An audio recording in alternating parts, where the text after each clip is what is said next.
Hi, everyone. I hope you are enjoying the A Life with Possibility Turn Your Gifts into Money Summit. I'm Julia, and as I think you already know, I am the one who created the summit.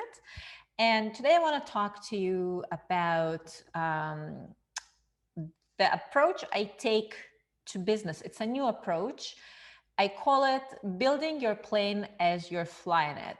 And this approach helped me to go from 300 email subscribers that I launched my previous summit to, because this is summit number 2 for me.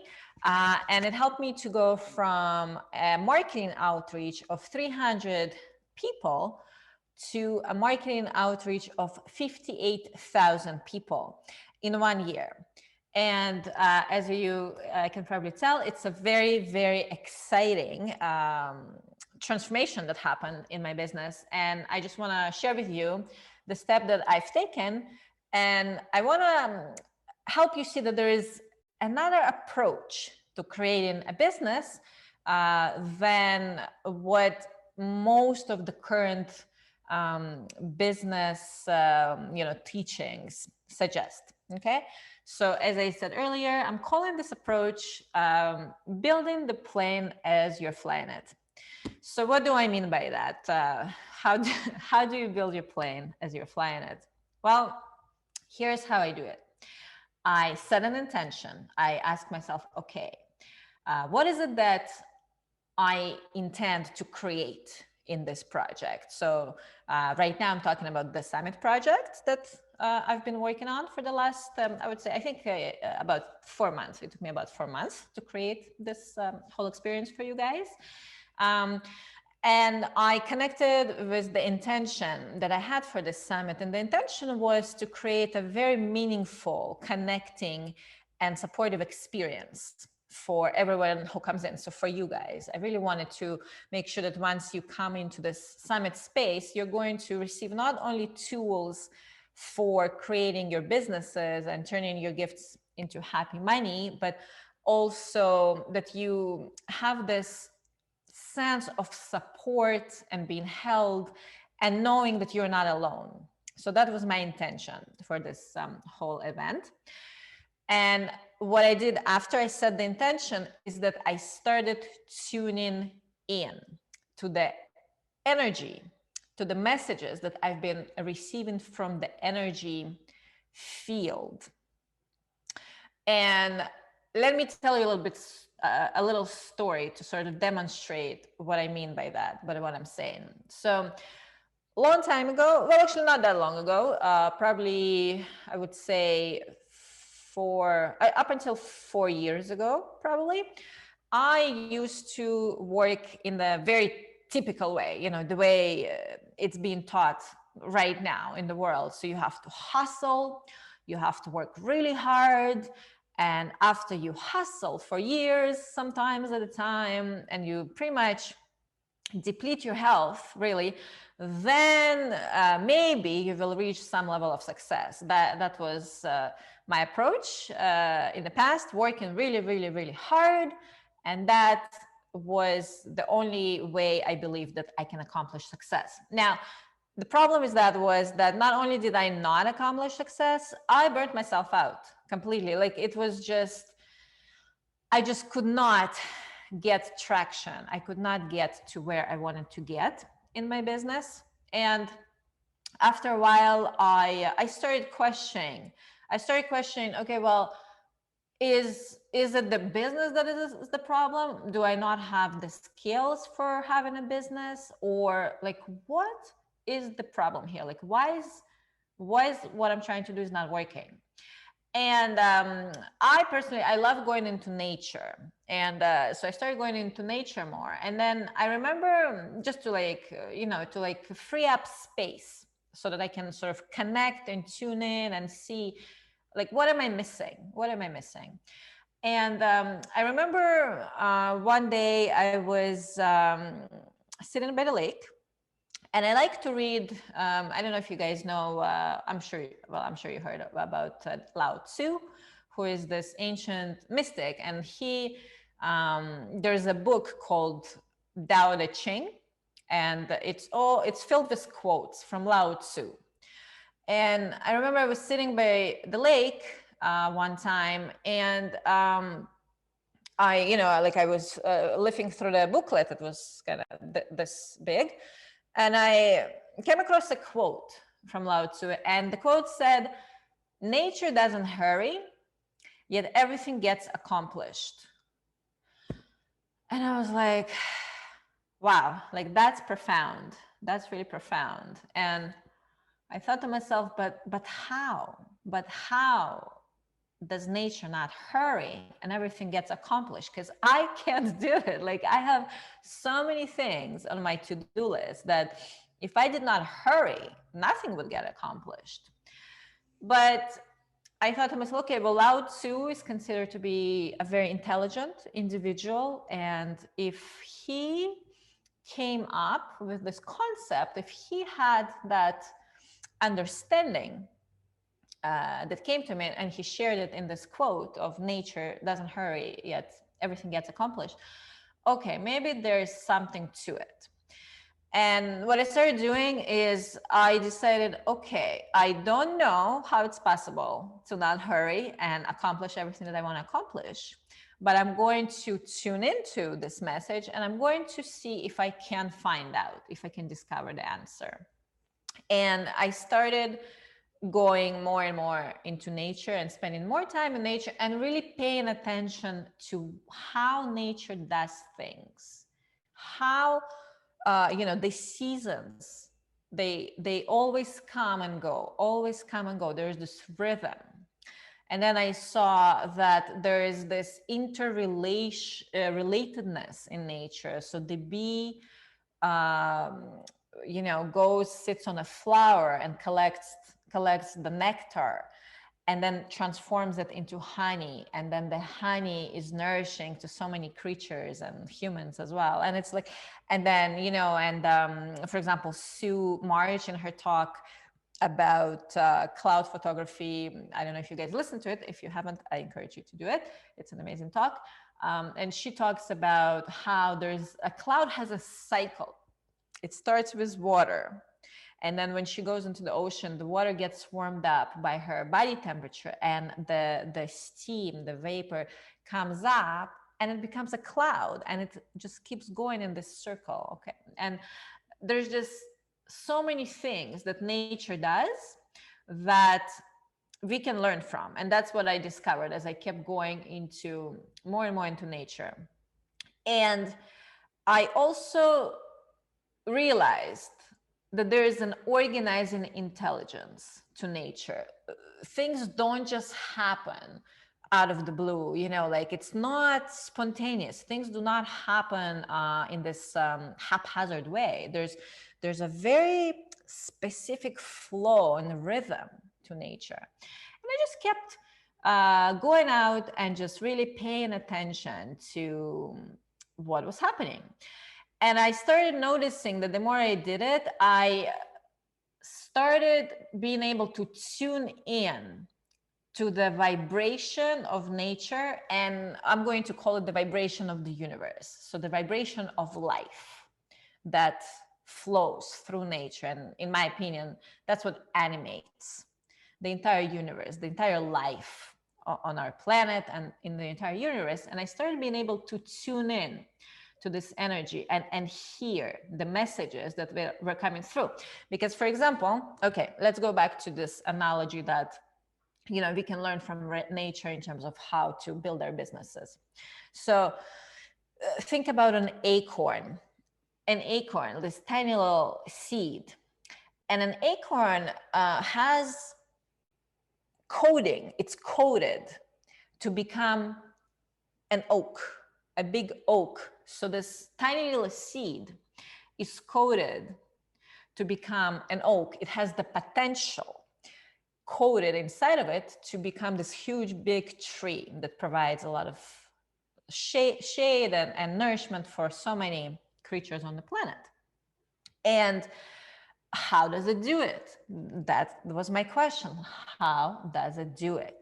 And I realized, okay, so The acorn has to have specific conditions. It has to be planted properly in the ground, in the earth.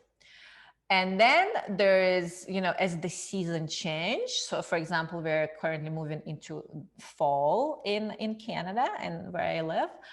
And the change of the seasons is what sparks, ignites this potential inside of the acorn, and it breaks open. Oh, sorry. Oh my gosh, I totally confused the seasons. Anyways, in the spring, that's what happens. Oh my God. So in the spring, so when the conditions are right in the spring, there's almost like this signal that is getting sent into the earth, and that creates the conditions for the acorn to burst open and to start growing and becoming becoming a tree, reaching its potential as an oak.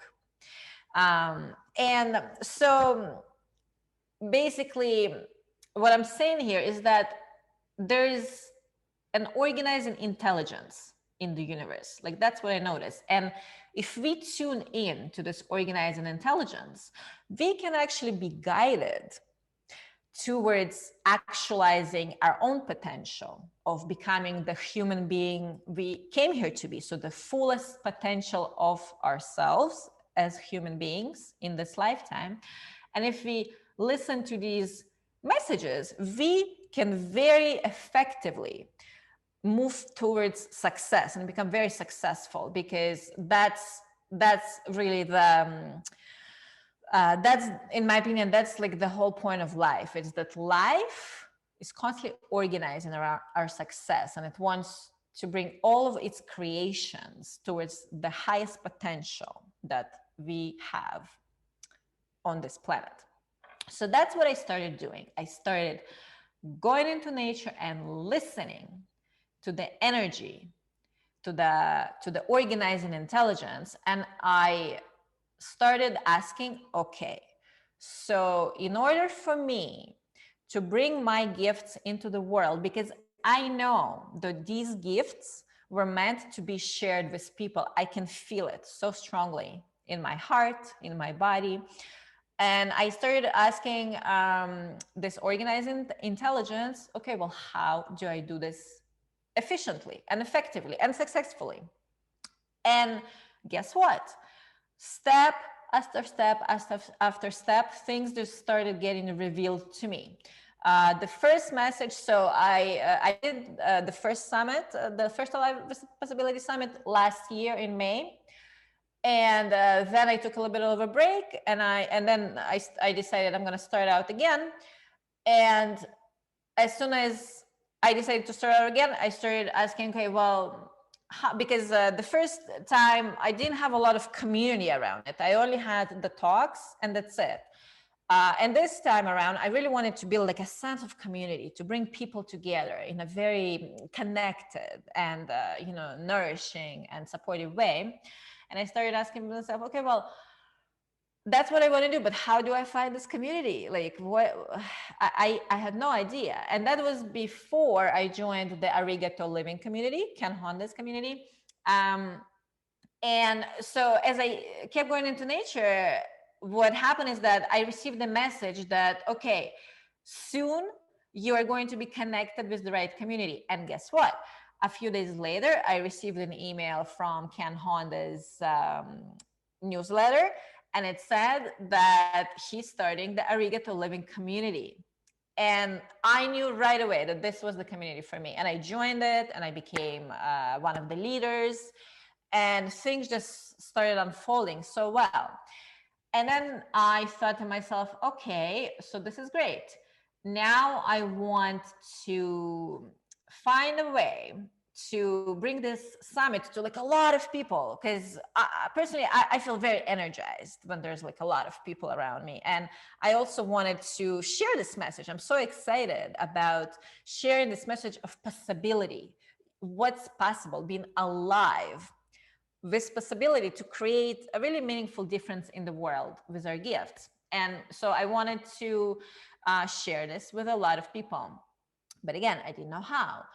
And again, I went into nature and I tuned in and I was like, okay, well, tell me how.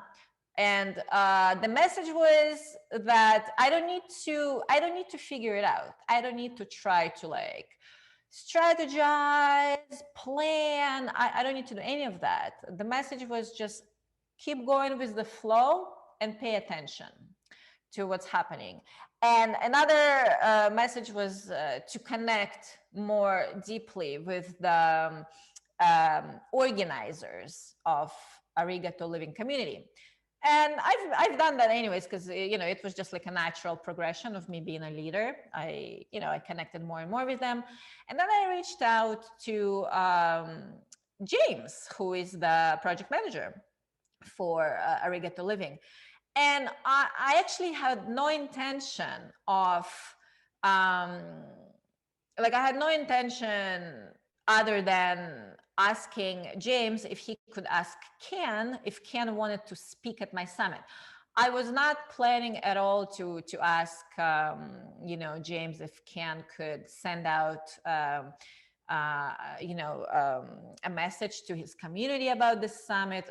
Nothing like that. I just completely released my attachment to any outcome, and I just generally came to James and I asked him, okay, well, do you think Ken Honda would be willing to speak at this summit? And what happened just floored me, really. Not only did James say that, yes, Ken is very much happy to speak at this summit, Ken is also going to offer me the opportunity to share this about this event with his community. And he has a big community. He has like thousands upon thousands of people in his network. And this was just like so incredible. I was just like, oh my gosh, this man is just so generous and incredible. I was just so grateful for that. And once that happened, it was very easy to connect with other speakers who wanted to support the summit with sharing it with their communities. And things just like grew like really organically and without me having to put in any effort whatsoever. It was just this beautiful process of flow. I did not hustle.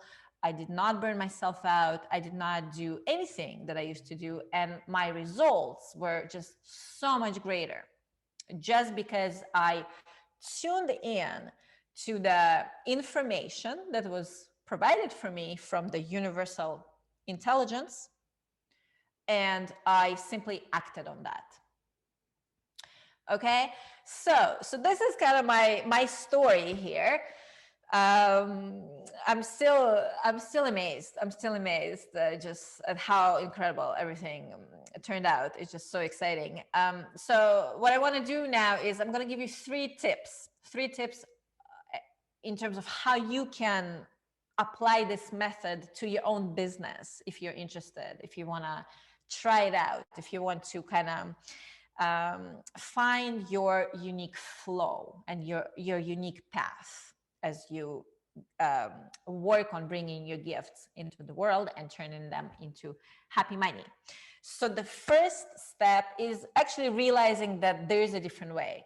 There are many people out there who teach you strategies and how to plan, and it's all very important. Of course, it's not like you shouldn't do any of that stuff. Of course, you need to plan things, and but it can't only be about pre-planning, because here's what I'm going to say, like, you can't actually guess what's going to happen. You might be able, like, if you work in a corporate career, for example, and like everything is very clearly outlined and you know every step of the way what's going to happen, yeah, sure, maybe you can plan. But even then, because I worked in corporate, and even then planning oftentimes doesn't really work out. But if you are working for yourself, if you're self-employed, if you're an entrepreneur, yes, of course, planning is important. But the thing is that things are much more fluent, and it's not always easy to to know where you're going to end up. Like, for example, with this summit, I did not know where I'm going to end up. Because this is the first time I'm doing it this way. Okay. The last time was my first time doing it in general. This time it's my first time doing it the way I'm currently doing it. So I don't actually have a map. I do not have a operations manual or step-by-step guide of how to create this. I created this entire summit by listening to the energy field and receiving the information and just acting on it. This entire summit has been created this way. Okay. So the first key is to realize and recognize that there is another way, and this way works. And in my opinion, it works much better than the traditional way. But you can try it out for yourselves and let me know how it goes, because I would be very curious to hear if you do end up trying this out. Please email me and let me know how it goes for you, because I'm very curious. So okay, so the next step is so once you recognize that there's another way, and you start going, for me, going into nature really helps. For some people, they like to meditate. Other people like, some people get information when they're cleaning, so whichever way you receive intuitive information, start doing that more often. And when you do receive an intuitive knowing, trust it, because I would say that's the hardest part of doing it this way, is the trusting that what you hear is actually what needs to be done. Because for me, I've done this for a while now. I approach business in this way for a while now. So at this point, I already developed enough trust in my intuition. So I just follow through with everything I receive, even if it makes no sense whatsoever, because I just know that if I listen to it, things will go well. And if I don't listen to it, I'll just go in circles, and I'll get lost, and I'll find myself again and get lost again. And then I'll just circle back to the same thing I should have done in the first place. So I might as well just, the way I see it, I might as well just skip those, those steps. So that's step number 2. Listen and trust what you receive, the information that you receive. Okay. Third step is it's important to create structures to support the intuitive process, because if structures are not there, it becomes very difficult to do it.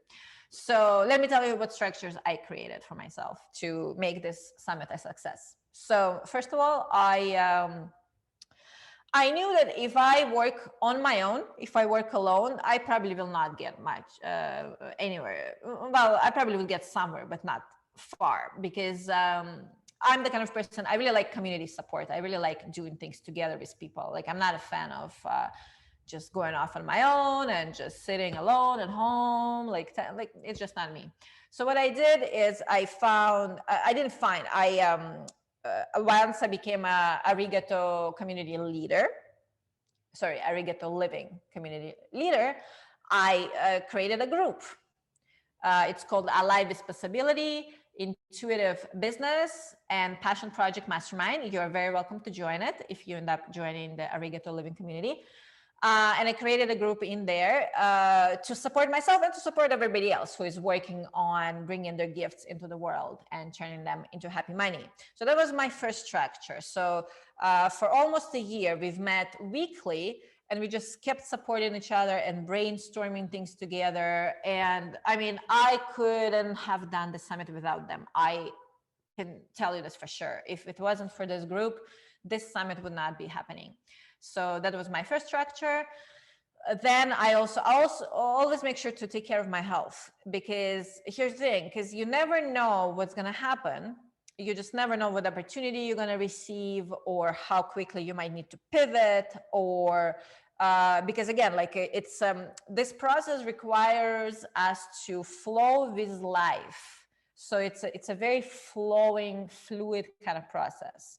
And if we are not physically capable of sustaining this kind of flow, that could be pretty tricky, you know. So my second structure is always looking after my health. So I always have enough energy to meet whatever opportunity or challenge that comes my way.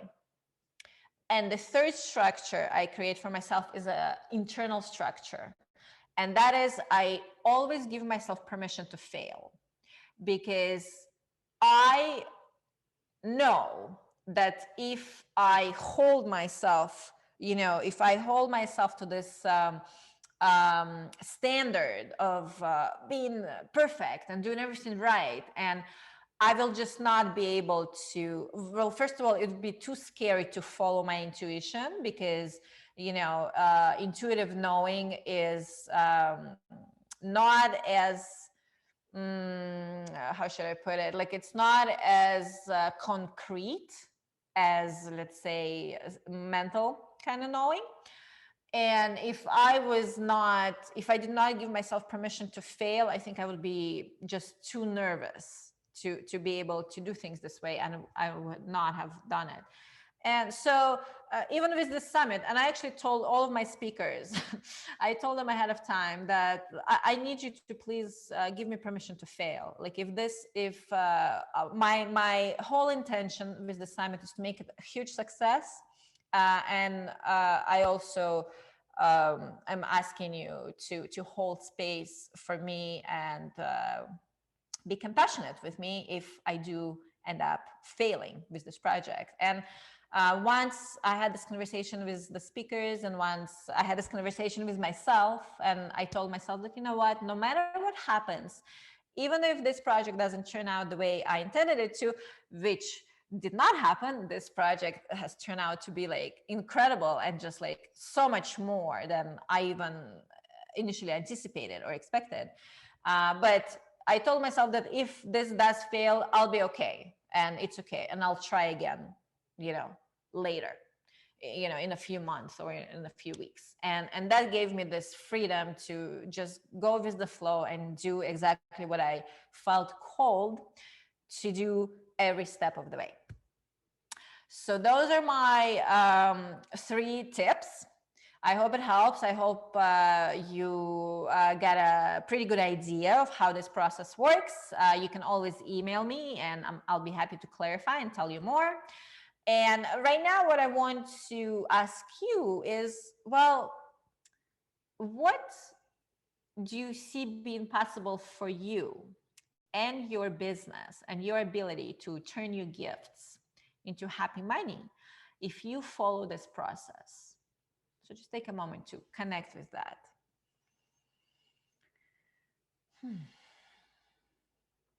Like, what kind of opportunities do you think could come your way if you allowed yourself to sort of like step out of the box a little bit and just like open up to the truth that there's just so much possibility in this world, in this universe. There's so much potential for things to turn out in a very amazing way. And just see what you think, what you believe could be possible for you.